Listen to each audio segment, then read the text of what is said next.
We all know construction and development means progress, but how long is too long to deal with a big hole right in the middle of the street? It's really not safe at all. Some people expect construction to take a few weeks, especially when it's road work combined with a water and sewer line issue. But this started in the beginning of June, and here we are in early October. Seems like a long time, right? DeWanda Terrell lives near this gaping hole that's taking up a piece of 84th Street, bringing this busy street down to one lane in Shreveport's Cedar Grove area. First I called the city and then nothing happened. I got back in touch with him again to let him know I had never seen no one out here. They was only coming to check in these safety lights. Here's the problem. The city says at first there was a water main issue that had to be fixed. Then they needed to repair the road, but the road work was too big for the city's public works department, which normally handles that kind of thing. And now the city has to get a contractor to fix it.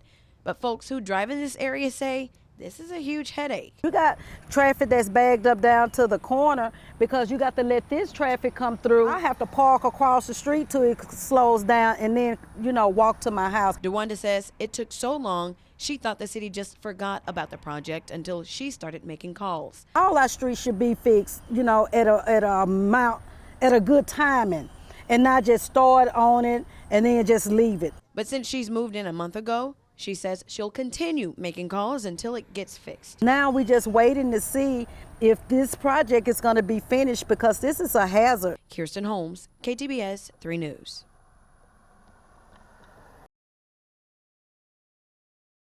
A group of starter homes are going right here near the intersection of Flournoy, Lucas, and Wallace Lake Road. But wait, not everyone thinks that's a good idea. We're the same size that Detroit was. Yep, he's about right. Detroit has 142 square miles. Shreveport isn't far behind that with 120 square miles, and we're growing.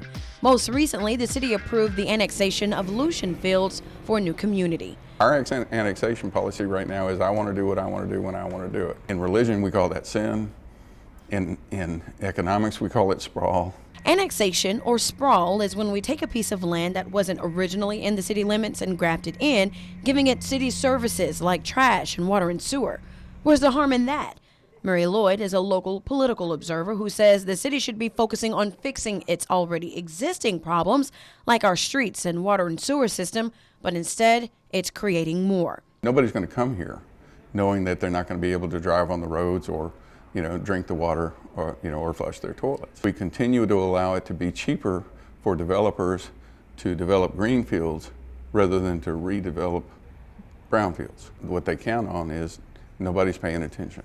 Okay, so what's the fix? It's going to take the people saying, no, this isn't working, we're going to have to hold this y'all accountable. If Shreveport doesn't have a functioning infrastructure system, it's not going to do any good to build nice houses or to try to attract nice business. Which brings up another good point. Our infrastructure, streets and water and sewer lines have also plagued the city of Shreveport for years. It got so bad that the federal government forced the city to clean up its act and fix the water and sewer lines.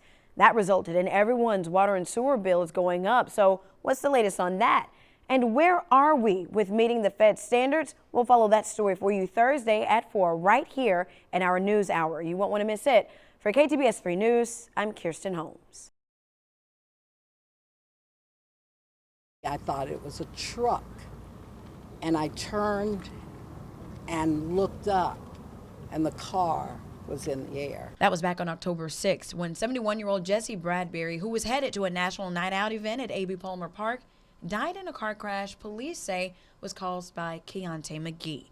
Police say McGee was driving with narcotics in his system and going anywhere from 75 to 100 miles an hour. The speed limit on Thornhill, where it all happened, is only 25 miles an hour. I can remember like it was yesterday, like getting the message that Grandma had been in a car accident. Tia Gage, Jesse Bradbury's granddaughter, says now several people in the community are pushing for safer streets. People should have regard for human life anyway, but since they don't, then there needs to be something else in place. The intersection here at Marks and Thornhill are one of 2 four-way stop signs in the area, but those who are pushing for more safety say it's not enough. Something's got to be done. We asked about speed bumps. What they're asking for is pretty common throughout neighborhood streets. They want things like caution lights, more stop signs, and those speed humps. But The city says speed bumps or humps damage cars, creating a major liability. And they just don't work. Michael Corbin is the neighborhood's city councilman. He says the city took the neighbors' concern to heart and took all the steps they could to make the streets safer. There was not enough traffic to warrant four-way stop signs. Even with that information, we did go back and we created 2 four-way stops. But why not just give the community the stop signs to make them feel safer?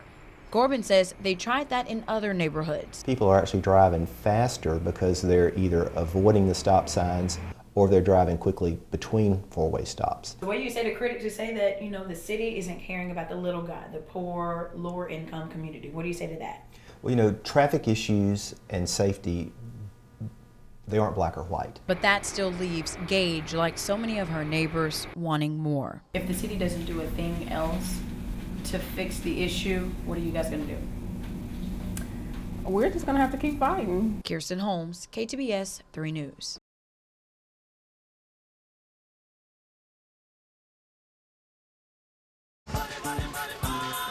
Music you can cut a rug to that has a message. But what happens when people do those bad things? These are felony crimes. Bobby Herring is a financial crimes detective with the Caddo Sheriff's Office. When you hear the term financial crime, sinister things come to mind like racketeering or money laundering, where dirty money, like that from drug sales, is funneled through a business to hide the source.